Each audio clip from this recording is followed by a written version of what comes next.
What's up, everybody? This is Alex from Fireside Giants, an Empire Sports Media production, and you're listening to the Fireside Giants podcast. If you are a die-hard Giants fan, you've come to the right place. Daily episodes, interviews, draft content, and so much more. Make sure to drop a like and subscription below on YouTube, and don't forget to leave a comment. We love to engage with everyone as always. Now, yesterday we spoke about Brian Daboll and his introductory press conference. He said a lot of great things regarding Daniel Jones, the future of this team. He was really genuine, in my opinion.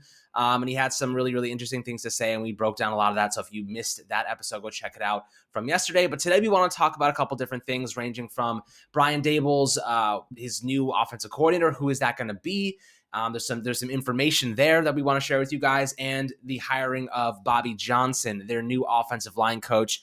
And a lot of people don't know much about him, so we'd love to give you some information about Bobby Johnson there, so you can formulate your own opinions, and we can take a look at how successful he was last year with a rather interesting Buffalo Bills offensive line and a lot of different players being plugged in there, and still sustaining some pretty nice success. So I'm really curious to go and take a look at that, Anthony. Before we dive into it, how you doing today, my friend? I'm doing great.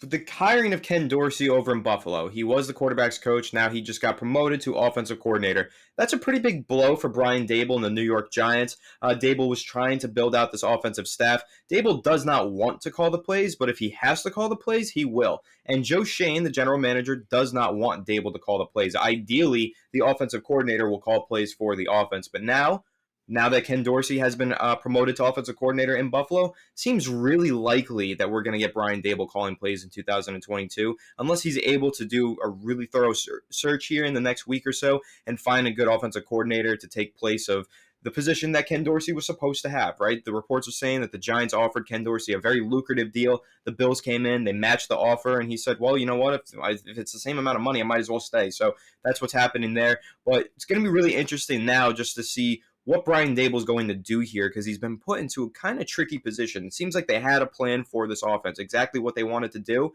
but now that's going to change. So it's going to be interesting to see what he does, but ultimately, if he does have to call the plays, I'm not that worried about that. I think that Brian Daboll is a phenomenal play caller, but I do think that Joe Shane is right. You do kind of want the head coach to be overseeing things rather than fully invested in the play calling. Yeah, and that's spot on. Honestly, the Giants have an interesting decision here to make, right? They can go with someone more established. A lot of people on Twitter were screaming Joe Brady season. He was just fired from the Carolina Panthers job. So I don't know exactly if the Giants will go and try to, target a guy like Brady. But the most realistic option at this point, after Ken Dorsey being promoted to offensive coordinator for the Bills, is Shea Tierney, the assistant quarterbacks coach. And he has risen and climbed through the ranks alongside Brian Daboll. So if you actually look at his progression through the system, he was with Daboll in 2016 to 17 with Alabama. He acted as the offensive analyst under coach Nick Saban and current Bills offensive coordinator now current New York Giants head coach Brian Daboll. And he assisted in leading that 2016 to a 14-1 season, ending in an SEC championship. So now from 2017 to the present day, he helped guide quarterback Josh Allen to finish second in the MVP voting and set single-season franchise records. He's actually given a lot of credit for helping develop Josh Allen alongside Dorsey and Daboll. He assisted in leading the Bills' offense, led to the AFC in points per game in 2020, and this season they ranked third in points per game. So he's been a key factor in helping them develop an offensive system, and the fact that he's risen and climbed through the ranks with Daboll indicates that he is definitely a leading option to join the Giants, and I think that we should definitely be keeping an eye on him. Joe Brady definitely is an established guy, has experience and whatnot, but here's the argument to make, right? Here's the debate, Anthony, that we have to have. If Brian Daboll was going to give up play calling, it probably would have been to Ken Dorsey, right? Ken Dorsey would have called plays for the Giants. But he said, you know what, Daboll, I want to call plays for Josh Allen, man. Josh Allen's probably hey, I can't lose my whole offensive staff in one offseason. I got to keep somebody around here to help me run this offense. So Ken Dorsey's obviously the most logical person to stay there and help him continue to develop. But with that being said, Tierney is expendable to the point where he's not going to be calling plays for Buffalo. He would be still an assistant role. He was probably get promoted to the lead quarterback's assistant role, but rather the lead quarterback coach. But alternatively, maybe he can get a massive promotion and go to offensive coordinator. He's going to take an offensive coordinator spot over a quarterback coach spot every day of the week.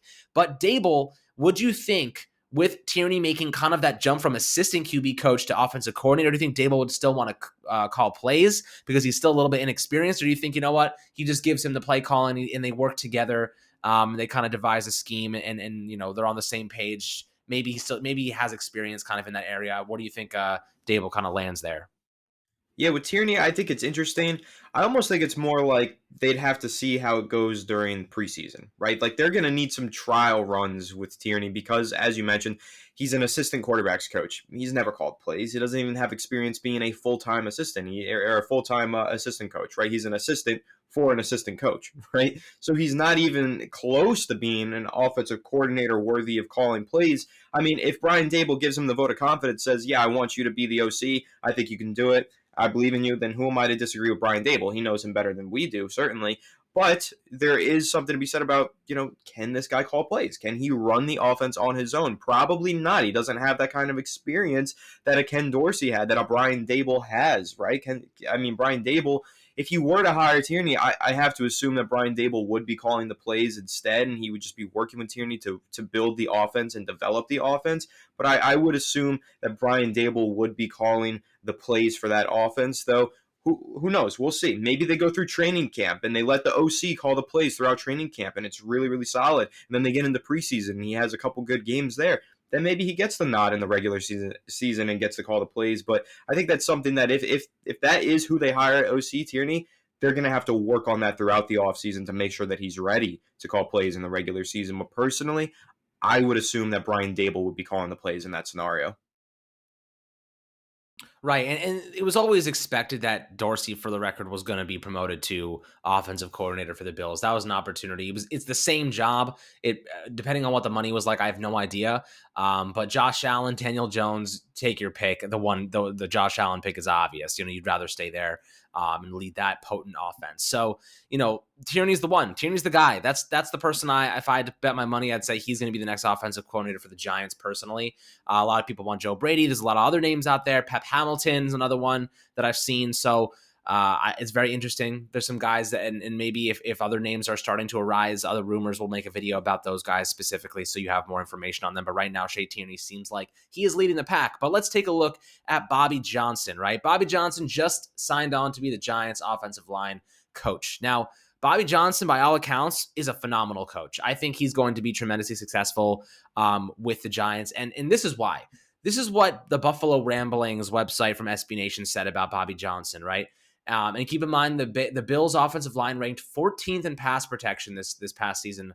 So that's a pretty nice number. That's above average. The Giants were well below average, and they had a similar, changing of guard at nearly every spot, right? So this is what they had to say. Johnson carried a monumental task in 2021, with the Bills' offensive line in a constant state of flux. Only center Mitch Morse started every game at the same position. Left tackle Deion Dawkins started training camp on the COVID-19 list and didn't round into form until a few weeks into the season. They flipped right tackle Darrell Williams inside to right guard and started rookie Spencer Brown for the remainder of their season at right tackle. John Feliciano, Ike Boettger, Cody Ford, and Ryan Bates all started games at guard in addition to Williams. It was a constant struggle with COVID as well, and Dawkins, Brown, and Feliciano all missed time. So with all of those things, all of those impactful things, hurting the offensive line for the Bills, they still managed to put together a unit that allowed Josh Allen to be one of the best quarterbacks in the NFL, and they allowed him to have time in the pocket with the 14th ranked pass blocking unit. So all of that turnover still managed success. The Giants, on the other hand, all the turnover we saw, they managed to fail miserably. Ranging from Mark Colombo getting fired to just so much stuff going on all the time. And now the Giants have an opportunity to really put together a better offensive line and give Bobby Johnson some talent, right? We have the 5th and 7th overall picks, a lot of mid-round selections. We'll have some money, hopefully. Joe Schoen wants to create about $40 million, he said, per NBC. So that's a really good one there. That's a really good piece of information. $40 million. What can you do with that? You can sign your draft picks, invest a little bit of money in the offensive line, get some good talented guys. A lot of what people are saying about Bobby Johnson is positive. They say he's a high energy guy. He's a lot of fun. Guys really like playing for him. So that's a really good thing. He's had stints with the Indianapolis Colts, Oakland Raiders, Detroit Lions, Jacksonville Jaguars, and also had a previous stint with the Bills. Offensive line coaches tend to kind of go all over the place. They jump here, they jump there. He's been an offensive line coach, assistant offensive line coach, a tight ends coach. He's done a whole bunch of things on the offensive side, and his experience is tremendous. So, Anthony, when you're hearing all these things about Bobby Johnson, does it get you more interested and excited about what he brings to this team? Because I know I didn't know much about him before I read about it, and it seems like he's really good. He's a really good guy. He's high energy. He's really similar to Brian Dable in personality. He cares a lot. His players love to play for him. That's not really what we saw with Mark Colombo. Rob Sale pieced out and dipped right out before the season even ended. He was like, "I'm going to Florida to take that job." So he didn't really care. It seemed. But then, I think that's a really good thing that players like to play for him, and they'll stand up and really put their best foot forward. And the Giants have a lot of draft capital, and we'll have a little bit of money to move some pieces around the offensive line. How are you feeling so far about it? Yeah, I like this hiring because one thing that I really like about Bobby Johnson is he's clearly a player's coach, right? He's that guy that energizes the locker room, gets his position group really excited to play football. And I think that's important for the offensive line, especially because, when I think of younger players, right, they need to be excited because they're not like working a job, right? Once you're an older player, once you've been doing anything for a long time, even if it's a hobby, it ends up feeling like a job at some point, right? But when you're young and you're hungry and you want to make a name for yourself in the NFL, you need that motivator, that guy who just gets you hyped, makes you want to run through a brick wall. And that seems to be what Bobby Johnson is. The players love him. They love to play for him. They love to be coached by him. He gives them that energy that they need in the morning when they're doing a 7 a.m. practice in the brick weather in New York or New Jersey, right? So, like, when it's really cold out, you need that energy. Bobby Johnson's got you. And I think that's cool because when we're talking about the guys on our offensive line, we're talking about Andrew Thomas, very young. We're talking about maybe Matt Parrott, very young. Probably 1 to 2, maybe 3 offensive linemen drafted in this year's draft. We're talking about those guys being on this offensive line in the upcoming season. So I think that's really important to have that motivator, have that players coach that the players could just attach to and really love to play for, because that's what we need. The Giants, over the last couple of years, have had some coaches that the players have clearly not loved to play for. So Brian Dable is a coach, I think, the head coach that the players will love to play for. And Bobby Johnson, same thing. I think they will love to play for him. They will play hard for him, and that's really important. And that I think that will help the Giants get the most out of their players on the offensive line. Right. And this is the last thing I'll throw out about Bobby Johnson before we wrap up here. Not much to talk about these two guys, especially with Ken Dorsey taking that promotion. So now we're kind of back to square one with the offensive coordinator, but I still do think it'll be Shea Tierney. Bobby Johnson, his connection to the Bills was through Brian Dable, right? It wasn't through McDermott or Frazier. So Johnson worked in Indianapolis as the assistant to offensive line coach Dave DeGuglielmo. If you remember, after the Giants fired Mark Colombo, they brought in DeGuglielmo to help smooth over that transition and take over as the OL coach in 2020 for the rest of the season. But he was more of a consultant. It wasn't like a permanent job by any means. He was just coming in to kind of help out Dave Gettleman, who was an old friend. And at the end of the day, the Giants' offensive line was still garbage, so he didn't really have much to work with. He was just trying to really put something together, which was already a disaster after Joe Judge and Colombo got into that spat. But Dable's former offensive line coach of Miami was Bobby Johnson, so that's the connection there.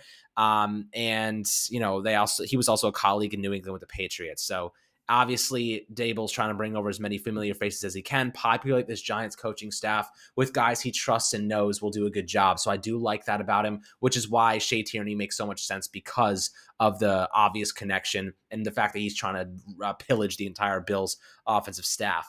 But guys, hope you enjoyed this episode of Fireside Giants. Hold on, Anthony, you hold got on. something to say? I'm going to jump in here because this was just tweeted by Mike Garafolo. The Giants, now that the Bills are sticking with Ken Dorsey, or Ken Dorsey sticking with the Bills rather, Mike Garafolo has tweeted out the 3 finalists for the Giants offensive coordinator position: Pep Hamilton, Mike Kafka, and Chad O'Shea. Now, I will say this. Pep Hamilton and Mike Kafka being on this list is super freaking exciting to me. Honestly, I really love the idea of continuity with Brian Dable and Ken Dorsey, but if we're going by the best candidates available, Pep Hamilton and Mike Kafka are the best candidates available for the OC position. So this is great news. This could be a real silver lining, a situation that looked bad, but is going to turn out really good for the Giants. Personally, not crazy about Chad O'Shea. I don't really get too attracted to his career history and the fact that he's working with the Browns right now and Baker Mayfield, and he's a passing game coordinator, and their passing game was at times really, really bad.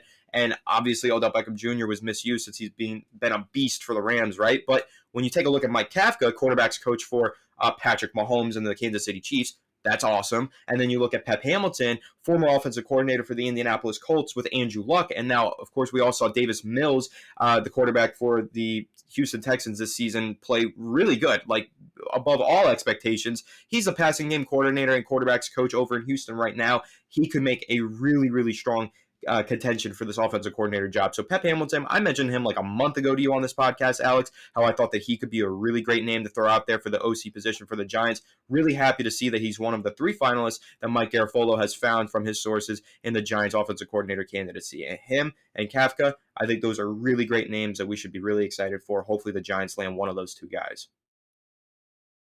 Yeah, yeah, a lot of great points there. But guys, if you guys enjoyed this episode, make sure to like and smash that subscription button below on YouTube as always, and make sure to drop a 5-star review if you loved the episode on Spotify and Apple. Really appreciate all the love as always. Make sure to leave a comment on YouTube as well. Love to hear your opinions on what you think this Giants team is doing and what they're, the reactionary stuff and the analyzing that we are doing for you guys. So really appreciate all the love as always. We'll catch you guys on the next Fireside Giants episode.